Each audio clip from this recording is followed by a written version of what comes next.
Hey, everybody, welcome back to another exciting episode of Eggs. This week's guest is Rytis Lauris. Rytis is the co-founder and CEO of OmniSend, a powerful marketing automation platform that's focused on moving e-commerce marketers beyond the generic email marketing tools. Here to share his thoughts on the future of omnichannel marketing is our guest, Rytis Lauris. Hi, Rytis. Hey. Welcome. Hi, Rytis. nice to How are meet you? you. Nice to meet you. Thank you for making I'm good. I'm good. Very, very good. Yeah, I'm glad to be here and talk to you guys. Yeah, thank you for making the time. Yep, all the way from Lithuania. So what is that? I think maybe 9 or 10 hours ahead of us right now. So it's pushing 9, 10 o'clock for you? You and your time Yeah, zone. that's correct. It's 10 p.m. now. Yeah, so we appreciate you putting off your friends and family or whomever so that you can spend some time with us. Yeah, I'm quite used actually to doing that. Yeah. Well, I suppose if you're doing work in the States, I guess it's probably Yeah. part of the norm. But no, Yeah. that's really cool. So, and yeah, thanks for making the time. I appreciate the sacrifice. Yeah. So thanks for inviting. Really great to be here. Yeah. Can you give us a kind of a brief overview of your kind of work history, how you got from, starting to now? Just a recap. Yeah, sure. Yeah, sure. Everything began with me graduating political sciences, actually, which has nothing in common with digital world or IT or even marketing. Maybe it has something in common with marketing, as politicians market themselves a lot, so they are brands by themselves. So yeah, so kind of my business journey started there, but still being in university. Just one friend called and said, Rytis, what do you think about launching your business and starting a company? And actually, being honest, I had no clue what it's going to be about. And they said, of course, why not? Let's do it. So that was my first touch with the business. I guess I was like 2021 at that time. So that was a first venture, and since then I'm in the business world. So I'm running one another company, so really multiple companies, some exits. Vast majority of those companies were kind of more local, regional in Lithuania, or like in the Baltics, Lithuania, Latvia, Estonia, like regional ones, and then somehow service related things. But I had we had with partners few startup attempts. Couple of those failed, and I would say that OmniSend is quite successful already, and we believe that it's just still the beginning, although it's already 60 how many of us? No, 44 people, or no, more than 50, 54 actually, 54 people currently, bootstrap business, etc. So yeah, and growing. So that's kind of, was a start, few attempts which failed, and the third attempt, I would say, is quite successful. Very cool. Yeah, no, that's awesome. Well, what a departure from political science into the business of business, I guess. So what drove you that direction? Was it just the people you were hanging around with, or have you always been sort of inclined to be a little more entrepreneurial? Yeah, I would say it at like a young age, that was more people who influenced me and who just, showed this opportunity. And once I tried, I really liked it. I really like being in business, which is much more creative than politics. You can, mingle a lot. You can try out new things. You're not that in box somehow, and you have much more freedom to jazz, to rock, and do your own things which you really like to do. Yeah. Sure. Well, and so once you entered business, what drove you into e-commerce and sort of omni-channel marketing? And for people who don't know, do you mind sort of explaining what omni-channel marketing is? Yeah. So two pieces of this question. So the first one, I used to run digital marketing agency, serving customers and building websites for them, doing Facebook apps, running email marketing campaigns, building their online stores. And running the agency, we saw that those who do sell online, they have a little bit specific needs for their marketing campaigns. And email, at that time, we launched OmniSend 5 years ago. So email is very effective channel. And I would say the single channel to effectively retain your existing customers. There are a lot of good channels to acquire new customers, but to retain, to communicate with your existing customer base. So email was the most effective channel. And at that time, there were no tools who would specialize on e-commerce email marketing. And e-commerce is great that you have so much data, because all the transactions, everything is happening online. So you can collect a lot of data about your customers' behavior and really personalize marketing based on triggers and on their behavior. So let's say someone is visiting your website, you identify that the one is looking for earbuds. Yeah, although you're selling mobile phones, cameras, etc., but that person is looking for earbuds at that time. So that's the data we have, and we analyze, and based on that we have triggers and start sending campaigns about earbuds, which is much more relevant for the person.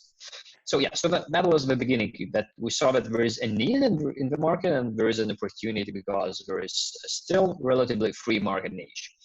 And yeah, so that's the first part of your question. Second part of your question is about what omnichannel marketing is. So omnichannel marketing is when you combine different channels to communicate with your customers. So in our case, we mainly help retain your existing customer base. That means to communicate with your existing customers through different channels: email, text messages, Facebook Messenger, WhatsApp, web push notifications, and even synchronizing with your Google and Facebook accounts. And it's all in a single customer view, in a single customer profile, and all on one flow. What do I mean? Like person X is visiting and looking for earbuds. We start campaigning with email, through email, because we have a permission to communicate via email. It's the most cost-effective channel.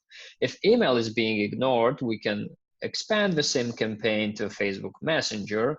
If Facebook Messenger is being ignored, we can expand the same campaign to SMS.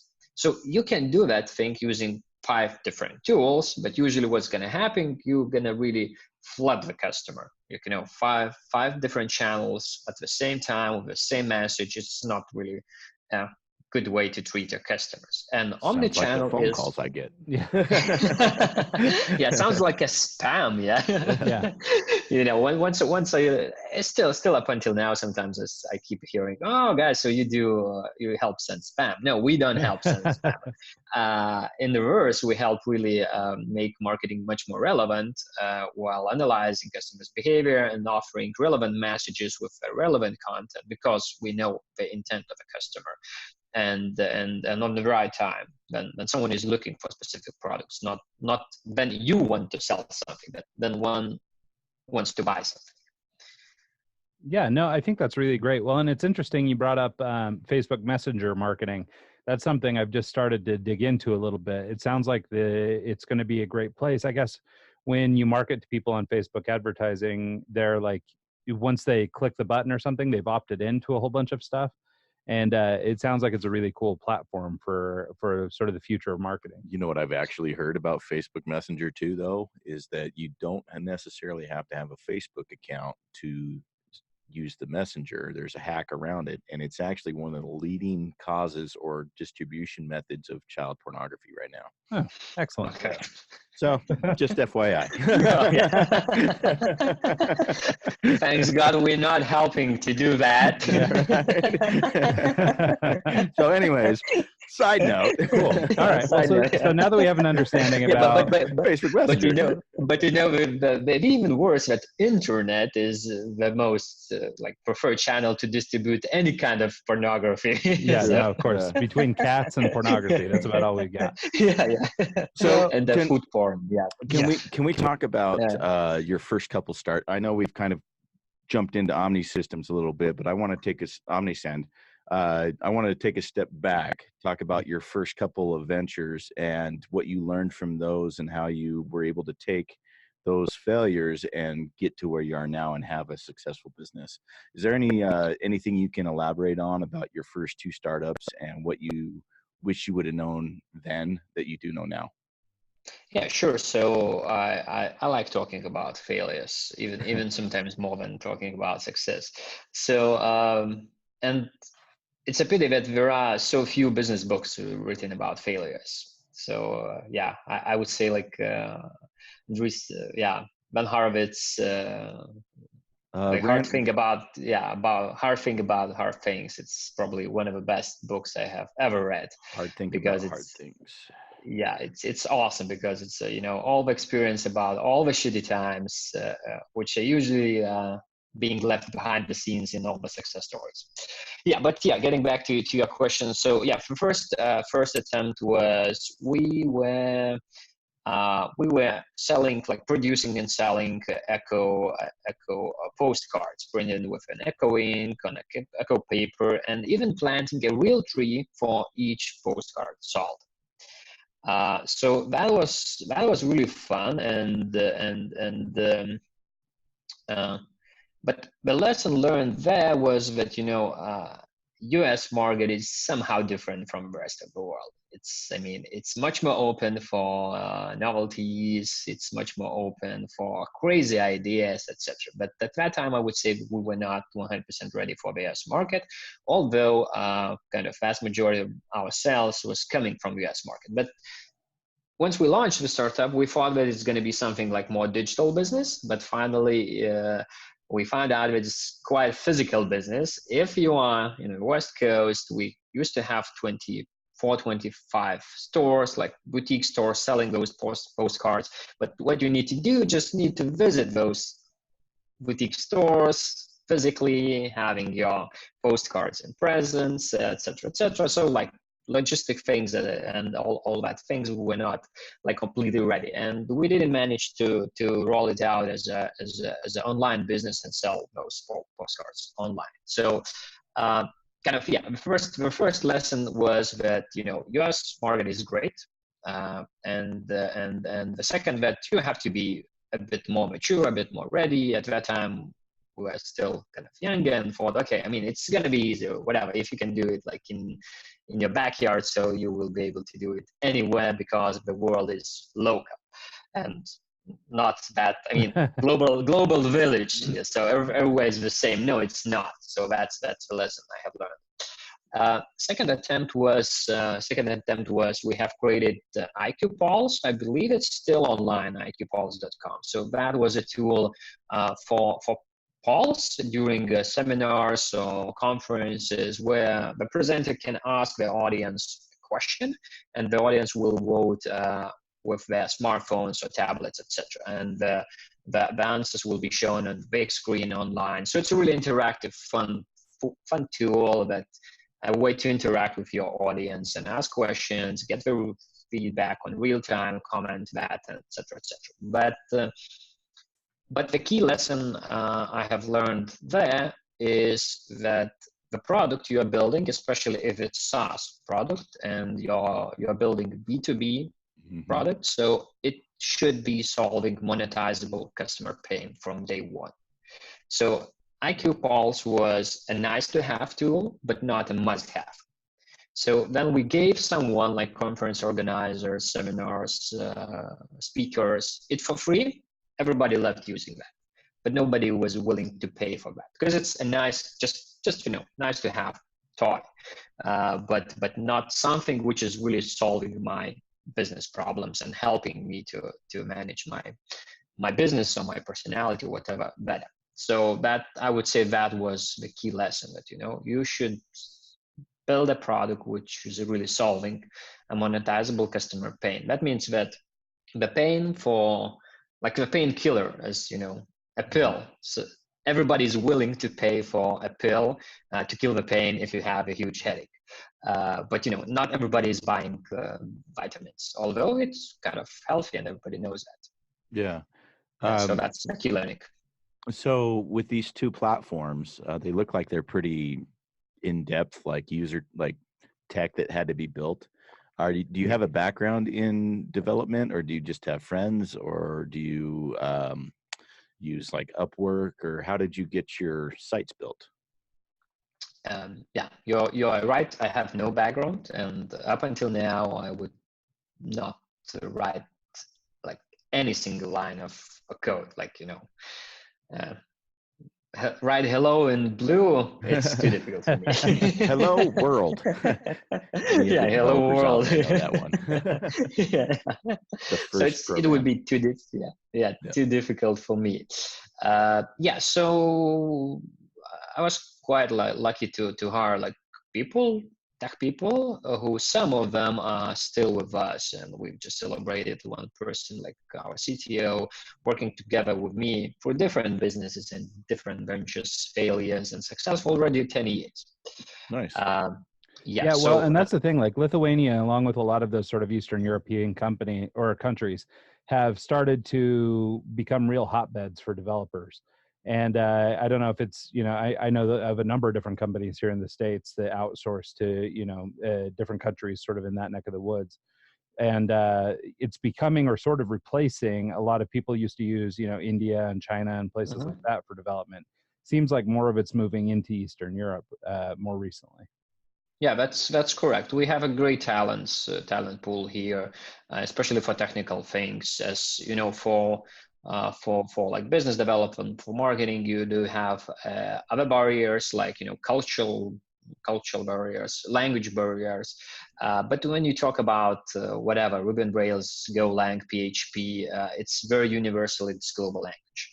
And yeah, and this kind of more Eastern Northern European countries, we still have this price arbitrage, which developers are not as expensive as in the US, but the quality, I would say, is much, much higher than in India, like Philippines or other countries. So it's not as cheap as in India, but the quality you get for money is much, much better. Well, and what I found too, and I mean, like, so I run a digital marketing agency, design shop. And what I've found using sort of Eastern European talent too is that their design sensibilities seem to be more in line with Americans versus sort of some of these, East Asian sort of folks like the India or Indian developers and Chinese developers. These guys, like, they have kind of a look, like things look sort of from that part of the world. And it seems that the Eastern European guys, at least in my experience, seem to be a little more close to the sort of American sensibilities in terms of design and layout. Yeah, that's correct. And I mean, like even like in Eastern Europe, like countries are different. Although we are small, like in Lithuania, we have more than 3 million population in total entire country.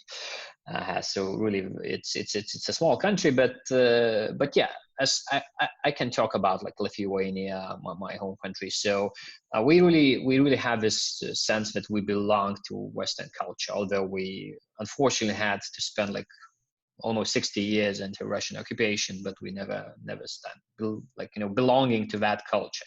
Yeah, so I completely agree that. And it includes everything, like understanding about like humor, sense of humor, design, color coding, etc. Yeah, all those soft things they do. Yeah, they do play a lot in outsourcing thing as well. Completely agree on that. So your English is really well. You have good English for being in another country.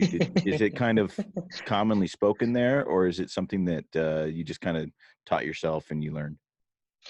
For younger generation, like myself, I'm 36 now, and younger people. So yeah, it's commonly spoken, and yeah, you can find a lot of people whose English is really, really well. Of course, all of us have accent. I mean, it's not our mother tongue, and sometimes you miss one another word in your vocabulary, but you find some workarounds. But yeah, it's for younger generations. It's really, really common to have a lot of people studying. I used to live in London for a while, so that's again. Traveling a lot, 60% of more than 60% of our business, of our revenue is actually coming from the US and Canada combined, so North America. So we do speak and communicate within the company in English, although vast majority of people are Lithuanians, but we do have Americans, we do have Ukrainians, we do have Moroccan people, and different nationalities. So English is our working language. Awesome. Very cool. So let's, I guess, transition back. So we talked a little bit about the failures, but now if we've arrived at Omnisend and we're starting to build this company, can you talk about sort of the early days of Omnisend, when you guys decided that you had arrived at sort of a problem people were trying to solve, and sort of the trajectory of the company, just sort of how it's grown over the last 5 years? Yeah, so once we launched the product, 5 years ago, so initially it was still the days of digital marketing agency. So we kept earning money from digital marketing agency activities and spending on the product to build a product.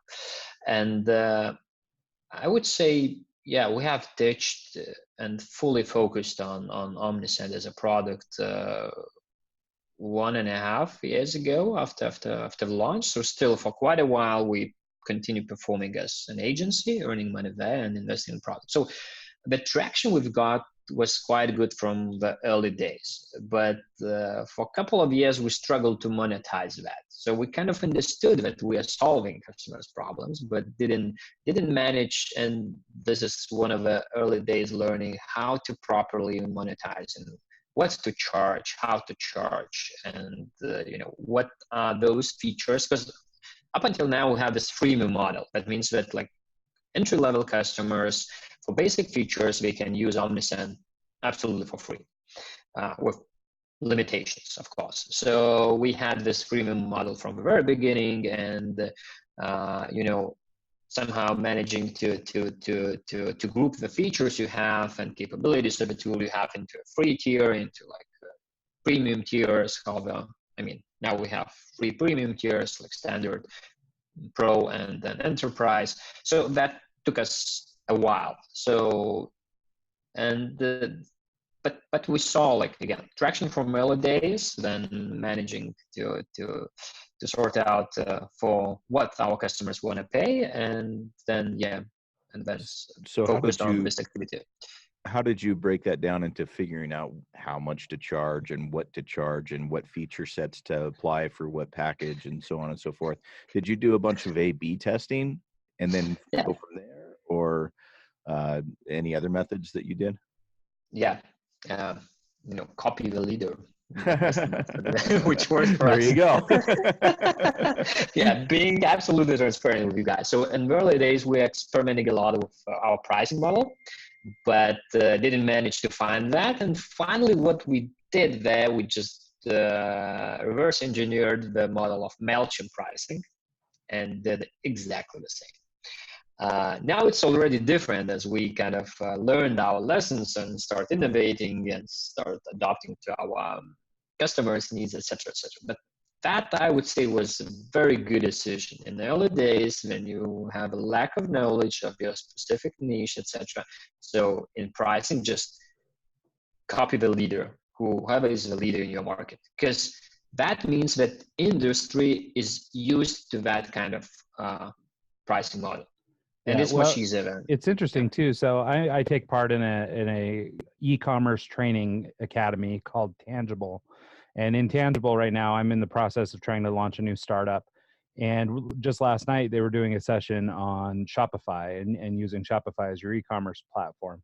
And it's funny because the advice you're sharing is one of the very things that they said, was basically, find people that are operating in your space and go replicate the leaders, find out what they're doing. They've spent the millions of dollars in A/B testing and whatever else, so take their learnings and apply them to your own product. It's really good advice. Yeah. So that's what we learned, and absolutely, because they have invested a lot. And yeah, you have mentioned Shopify. So by the way, in Shopify, we are among top marketing automation solutions on Shopify. Yeah, so very well rated, and a lot of Shopify stores are using us. Oh, interesting. Yeah, we'll have to talk to you when we're ready to start marketing. Yeah. So definitely. So we may kind of agree on something like better price for you guys or something. Ooh, I like the way you talk. That sounds awesome. Whisper into my ear a little more. So what was your MVP like? You didn't have all these API plugins and stuff like that? Was your MVP just a mailing platform, kind of similar to MailChimp? Yeah. So that was like simplified MailChimp, I would say. Okay. Then I look back in the day, so it was so basic. Because now it's a bit, I'm questioning myself. So for what our customers were paying? I mean, right? There were just very basic features from our current point of view. But I guess this is the way, and it's the best way to build startup companies. Because I've just recently listened to one of the podcasts, and I don't remember exactly the guest, but what I really liked was that, like quoting that, there are a lot of great companies who started serving small, less SMBs, and they went up market. But if you start with enterprise sales, you never succeed going down market. And especially ourselves, we are a bootstrapped company. So our single investors are our customers. So really, we launched initial MVP product for really micro to small businesses, like simplified MailChimp with a few very specific features built for e-commerce, which MailChimp didn't have at that time. So one of those features, which is a standard now, was abundant cart reminder, let's say, or customer reactivation flow when someone has purchased from you in the past, but you haven't seen the one in, let's say, 6 months. So automated campaign to remind that you do exist, that you do have great products, and maybe offering some good price or free delivery or something like that. Interesting. Yes. Yeah. So that was MVP, and I would say we have grown together with our customers. There's a lot of like small businesses. They were growing and they were demanding for more robust solution. So in order not to lose them and not to allow them to graduate and ditch us and go to another tool which is more robust, we kept improving to satisfy their needs. So now we are mainly targeting to mid-sized businesses, although we are still very, very easy to use, and then that simplicity in the core of the tool. But just you can do very sophisticated things in very easy way. I would say that's our strength as a product now. Interesting. Did you ever release any type of feature sets that caused problems that you actually ended up taking away? So like you thought this idea was amazing and yes, this is going to do so much, and then you released it and your clients were like, "Hey, screw you." Yeah. Did multiple times. Multiple times. Okay. Yeah, especially now we kind of from the very beginning, we wanted to listen to voice of customer and to really build our roadmap according to what our customers want or what our prospective customers want. But it's not that easy again to nail this.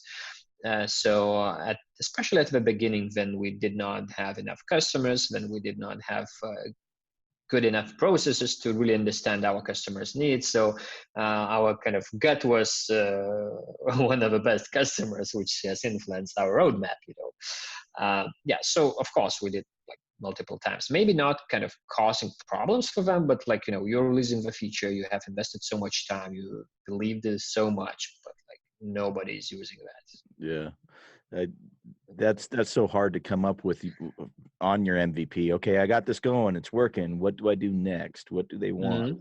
Mm-hmm. That client interaction and being able to talk to them and get their feedback is so important when you're starting a small business and you're bootstrapping it, because why waste effort on something that's not going to see results?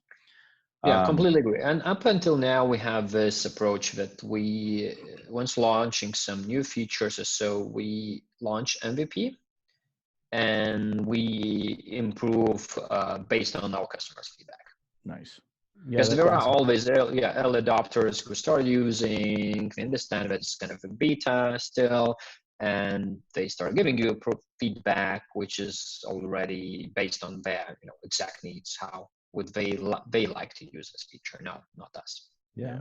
Well, so just as Mike was starting to get into, this idea of consumer relationships and developing relationships with the people who are shopping with us is a real hot button these days. We're always talking about, how people can build a better relationship with your brand or with your company. And one of the ways that they do that is through a good marketing platform and plan. Can you talk us through what it looks like to engage with an omni-channel provider like what you guys do, where they've got these multiple touch points? You gave kind of a quick version of it earlier, but I wondered if you couldn't go a little deeper on what does a campaign actually look like with you guys? Sure. So so everything starts, I would say, with data collection. That's the core of proper marketing automation. So you need to know your customer. So when talking about data, so I would say there are two major types of data. One is backend data, so your purchase history, what products have you purchased in the past, if you did that in the past as a customer of a company. And the second piece of this is your on-site behavior. What categories are you browsing, what kind of products, or whatever pricing ranges, and all that data. So like collecting this data, analyzing it, based on that, building segments, building triggers, which enable you to like properly automate and really outreach the audience you want to outreach with a relevant message. So first piece. Second piece is really getting permissions to communicate with your customers. So this is very important as, again, just, getting database out of somewhere and start sending it. It's spam. It's bad practice, and I mean, we try to ban that kind of customers, although sometimes we have those spammers. So really getting permissions and asking your customers which are their preferred channel for communication. That is very important. So, is it email? Is it text message? Is it Facebook Messenger, WhatsApp, web push notifications? So you have to give an opportunity for your customer to choose channels, and of course offer more than one channel, which is great. Usually customers, they allow you at least 2 free channels to choose from the list, which they allow you to communicate through. So that's the second part. And like the third part, based on the data you have and the permissions, you already have to build proper campaigns. So automated campaigns based on triggers. So the example, which I have already mentioned a little bit, is very basic, is abundant cart reminder. Someone has visited our website, added specific products to shopping cart, but have not completed a purchase. So we know about that, and we can start automated campaign with inserting those exact products which were left in your abundant cart, and communicate that through different channels. It's kind of basic example. More robust example is, let's say you are running subscription commerce business, and the next cycle is about to come in 1 week, and you start campaign to upsell products because you have like 5 products in your like possible for subscription, and your customer has subscribed for like a basic version of a product. So you can start a campaign. Look, so we're gonna deliver your next subscription box in 1 week. Would you like to upgrade the better version, or would you like to add another product, maybe for a single time tryout, maybe like for entire subscription period, etc. So it's kind of a more robust. So again, based on what kind of product you have already in your subscription box, you can promote other products. Or maybe someone is canceling your subscription, like your box, and let's say you have cosmetics, for facial cosmetics box. So if you as a product, as a brand, know that this specific tube is supposed to be used in like 1 month, and someone is canceling with the reason that I have too many of those still, and I have stocked. Reminds me of the Dollar Shave Club. Yeah, something like this. But what does that mean? That maybe you deserve a campaign which educates you that, come on, we encourage you to shave once per day, not once per month. So that's our idea. And that's when I hit unsubscribe. Yeah, but maybe about razors, not that best example, but let's say if it's not razors, but food supplement. So you should be taking 1 pill per day in order to kind of achieve some results. If you're not doing that, of course, so you will not see the effect. So if someone didn't use the entire bottle, which contains 30 in 1 month, that means that someone is not using it in a proper way. So you can start education campaign and show it's very important to do it once per day, because it's a single way, to achieve better results. Working out is not enough. You need to take food supplements, etc. Yeah, so just a couple of different examples, basic ones and more sophisticated ones. Well, so when do you think, you mentioned that you guys are targeting more like mid-sized businesses now, but when does a company or like when would you suggest a company starts looking into a platform like this? I think because there are so many, not necessarily competitors in this space, but in the software space in general, there's so many shiny objects. Or in the back of like of Shopify as an example, since we brought that up, there's a million apps for Shopify. Like, how do we know when we should actually start engaging with a piece of software versus just getting it because we think we should? Like you mentioned, the data collection is so key. Like, when do we know we have enough data to actually begin an effective omni marketing campaign? Very good question. So it's always chicken egg, dilemma. So I would say you should start from the very beginning. Yeah, with an egg. Oh, no pun intended. The egg. Yeah. So yeah, just start from the very beginning. And again, like sooner you start collecting data, the better it is for you. Sooner you start collecting subscribers, the better it is for you. So that means that various subscription forms, exit intent pop-ups, sign-up boxes in your on your website, etc. You should launch those since the very beginning.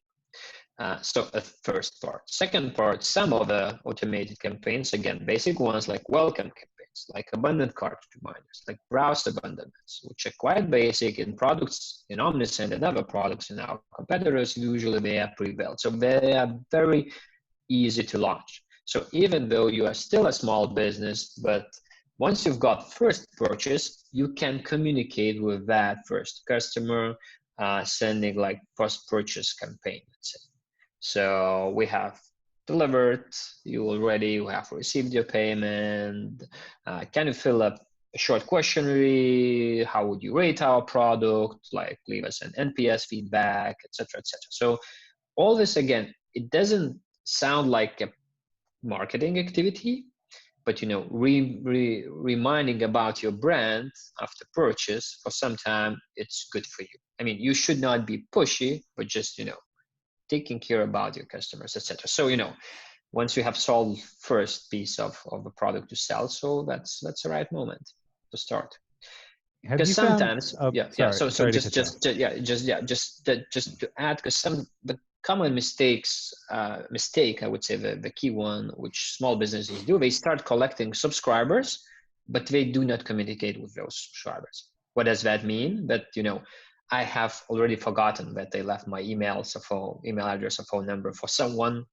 Then they start communicating after 6 months. And what do? I hit either unsubscribe or report it as a spam. Yeah. Well, I can't tell you how many times I've filled out a form and then not done anything with it. And then, like you said, 6-7 months comes up and they send me an email and I totally forgot who they were, why I had given them my information to begin with.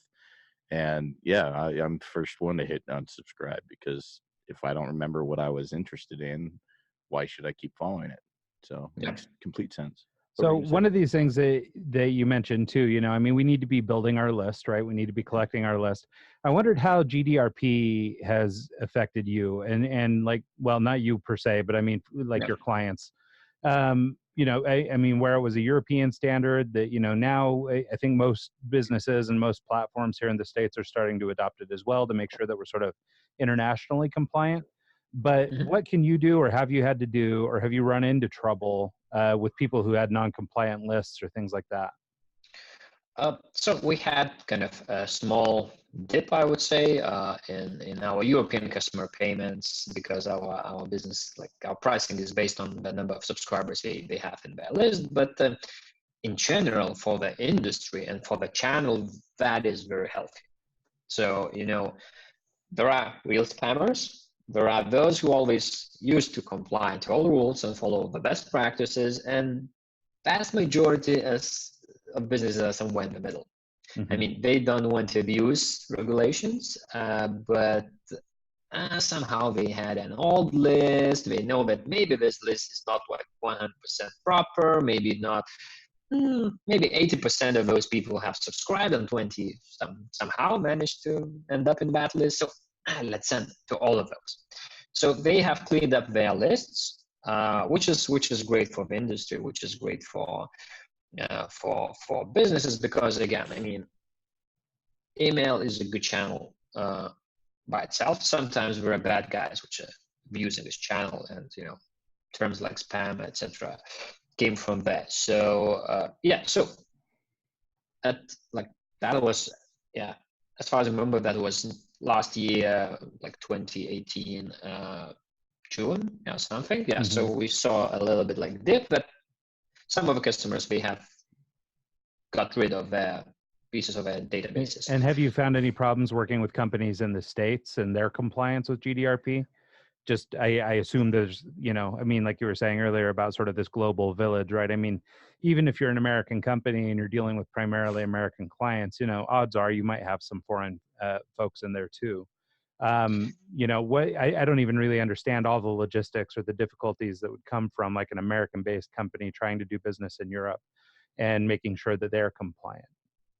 Yeah, so some of them just started like following better practices or best practices, which is very easy to do that. So first thing, second thing, still vast majority of our customers for American companies, especially like smaller ones. I'm not talking about like main giants like Amazon, eBay, etc. So vast majority of our customers are coming from North America or like South America, a little bit, not that many from Europe. So, and really to enforce GDPR for the businesses which are outside European Union by European Union authorities is so difficult that I have not heard about any case, unless you are kind of really abusing that regulation.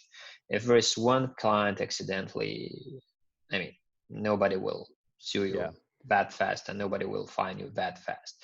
So that's another thing. And we saw some of the funny examples as well, as like, making your entire website unavailable for any other IP except the US. Right. Yeah, no, I've noticed that the platforms like the MailChimps and the Klavios and places like that are starting to build in GDPR compliance. And so I assume that will become kind of the standard as we move forward. But cool. Well, that's interesting information about that. I know that there are a lot of people really worried about it in the beginning, and it seems like maybe it's not that scary after all. It's just a matter of being a little more honest or a little better. Which is a good thing overall, I think. How do you see AI coming into play with your product? Do you see that causing an issue in the future, or being beneficial?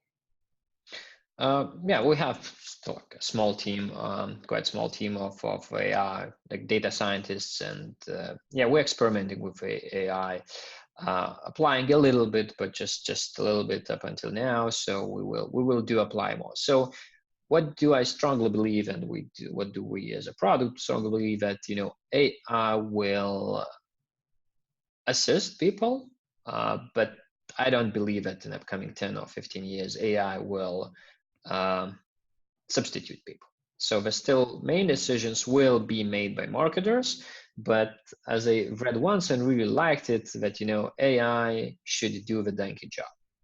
Let's say what we're talking about from our point of view, really personalizing messages. Sometimes you need to build maybe 100 or maybe 1,000 different segments. So do it in a manual way, although you can think about that, but it's so difficult to do that. AI can help you with that. Doing some things which are not possible in a manual way, or you should hire some thousands of Indian people to do that, which is again not doable, because you have like 1 hour to get campaign ready. So what we are now working with AI. So one of the things is really to make your emails look better.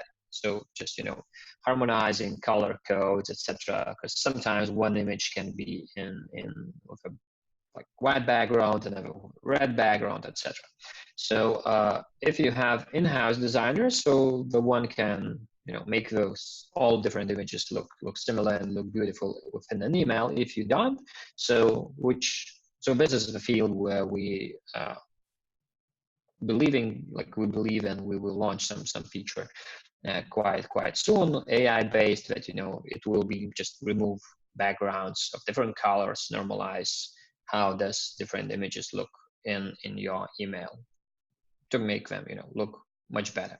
So again, not replacing the marketer, but assisting them, that they don't need to hire some external designers to do some basic things.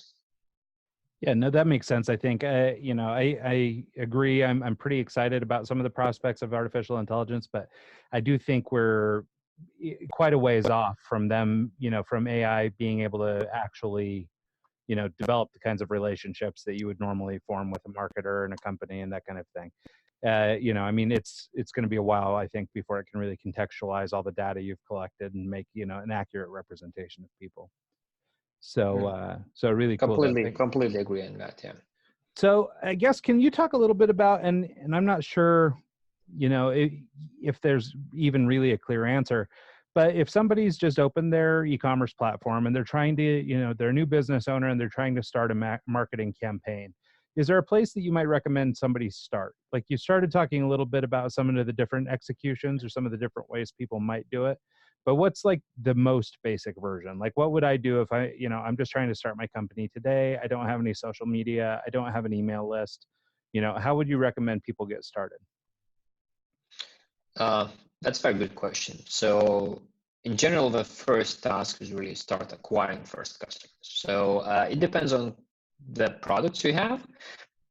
So all the effective channels, they are more or less paid.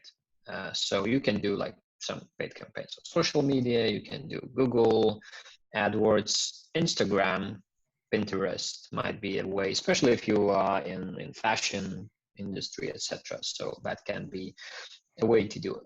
Influencers marketing is very effective nowadays, including like micro influencers marketing. You should not have like Madonna endorsing you, or like 50 Cent on like top-notch celebrities, but there can be like micro influencers who have a lot of followers on either Instagram or Twitter. So that's what is very effective. So I would say, if you have a really great product, so a lot of those influencers, of course, they earn money from endorsing different products. But I would say that's what you should consider, definitely. Making this micro influencers marketing as your top priority, if your product fits in that category. I mean, if you're selling guns, maybe you don't have micro influencers. Maybe you do. I'm not sure about it. But... Sure. It is America. Yeah. There's a bunch of people that are in. So, I've started that example, but there should be enough. Yeah, we're good here. We got that. So, sorry. What do you think is the most effective? Like, is social media the best? Is email campaigns the best, or is it product specific? I guess it depends on what you're selling, because if your widget is a visual example, having Instagram might be the best versus email. Is there one that sticks out in your mind that's a better way to go, or a better platform?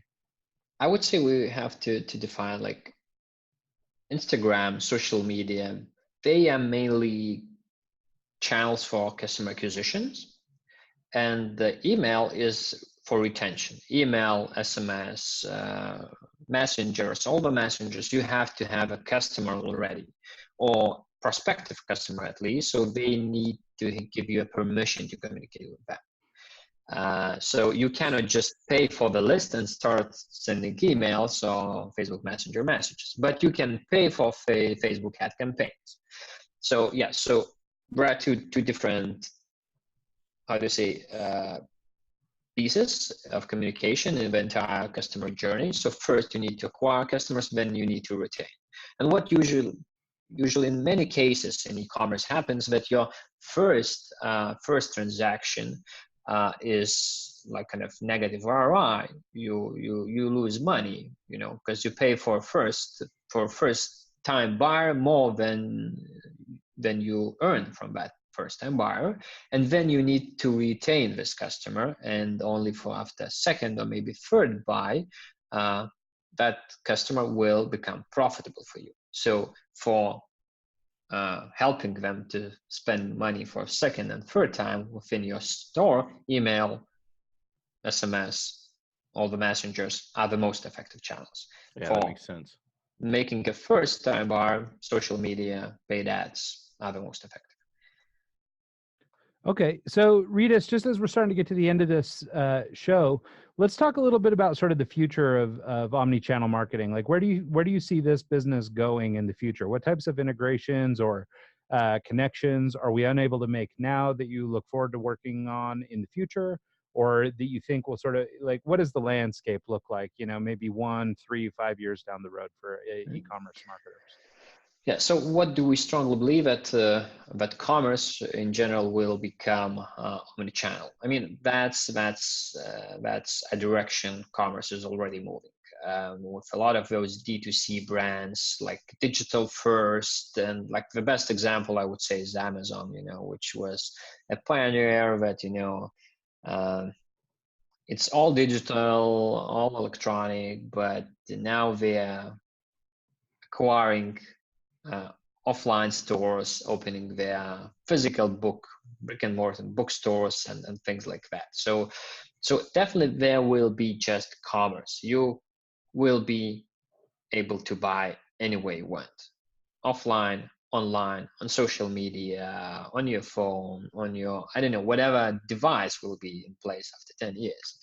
But definitely that's a direction, and it takes time. It's not that easy, especially for old school retailers to adopt and to integrate all the data they have, because they have a lot of data on their online stores. They have much more data on their offline loyalty programs, let's say. But that's the direction it's moving that way. So the e-commerce will drop an e-letter and will become commerce. That's for sure. And what we strongly believe that marketing should be treated that way as well, that you have to have data. Again, as we talked, that everything starts with proper data collection and proper data analysis. So you have to have data from different channels where you do sell. It's online store, it's offline loyalty programs, brick and mortar visitors' behavior, and what products did they check, did they like something, etc., etc. So that's the first thing, collecting all that data from different channels and then communicating through different channels. Leaving is, as you know, freedom of choice for customers, for them to choose which of the channels are the most preferred for the customers to be outreached by the brands. So say, for example, I have an Amazon storefront and I've been selling this widget for a few years now.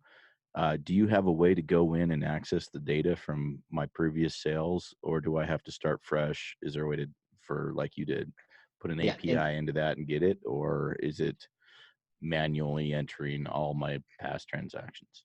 So from Amazon, they are limiting this data. I mean, they are building that, what is called walled gardens. They own your data, and that's the huge asset for them, because they make you pay for that data to be used. You can buy ads on Amazon. You can buy emails from Amazon being sent, but you cannot extract the data and import into the platform like Omnisend. If you own your own store, like build on Shopify, Magento, BigCommerce, WooCommerce, etc., where you own the data. So with tools like Omnisend or some other tools, so you just synchronize the data. We synchronize all the historical data, all the subscribers, all their purchasing history, etc. And so you have it as an asset. With Amazon, you don't have it. Interesting. Yeah. See, that's one thing when you're choosing a platform you might want to have some insight on, because if you're going to go down that road and not have access to the data to scale your business properly, it might be worthwhile to think of another option, just for that one reason alone. So you know? I would say, like, especially from the very beginning, Amazon and like the platforms, eBay, maybe. And so it's a good start, like not on the high street. And other platforms. So it's a good for the beginning, but at some point you start considering having your own like brand and your own store as well. You can still mix those. You can still use those different channels, selling on Amazon, but owning your Shopify store. And trying to redirect more and more customers towards your own store, not bought store. So what's good with Amazon? It's something like brick and mortar shopping mall. Once you launch a storefront on Amazon, you pay some money for Amazon and they guarantee you traffic. Once you launch your own store on Shopify, WooCommerce, BigCommerce, etc., it's much more difficult to get initial traffic and to acquire first customers. So therefore, it's good to start with Amazon, but at a certain point, you should start at least combining like bought channels as Amazon and owned channels as your Shopify store. Interesting. Yeah, no, that makes sense. Well, yeah, I mean, that's basically the value behind an Amazon or something like that is that data, right? I mean, that's the data the is the value most for valuable every thing. business out there right now is data mining everything. So. Mm-hmm. It's true. So cool. All right. Well, I think we're getting kind of to the end. So Rytis, do you mind just giving us a couple, where can people find out more about the product? Where can they find out about you online? And where can they, engage with you guys? Yeah, sure. So it's omnisend.com. If you already have an online store, you can find us on Shopify, BigCommerce, WooCommerce, Magento, PrestaShop, app stores. So you can find them. And yeah, myself, I prefer LinkedIn. So Rytis Lauris on LinkedIn or Rytis Lauris on Twitter. So those are the most preferred social media channels for myself. So I'm always keen on chatting with interesting people and having their contacts. Yeah. Well, very cool, man. So we really appreciate you taking the time once again, especially calling in so late and keeping you up late. So thanks so much for doing that. And yeah, that's it. Yeah. Thanks. Yeah, thanks for inviting. Really nice talk. Thanks, guys. Yep. Great. Take care. Hey, everybody. Welcome back to another exciting episode of Eggs. This week's guest is Rytis Lauris. Rytis is the co-founder and CEO of OmniSend, a powerful marketing automation platform that's focused on moving e-commerce marketers beyond the generic email marketing tools. Here to share his thoughts on the future of omnichannel marketing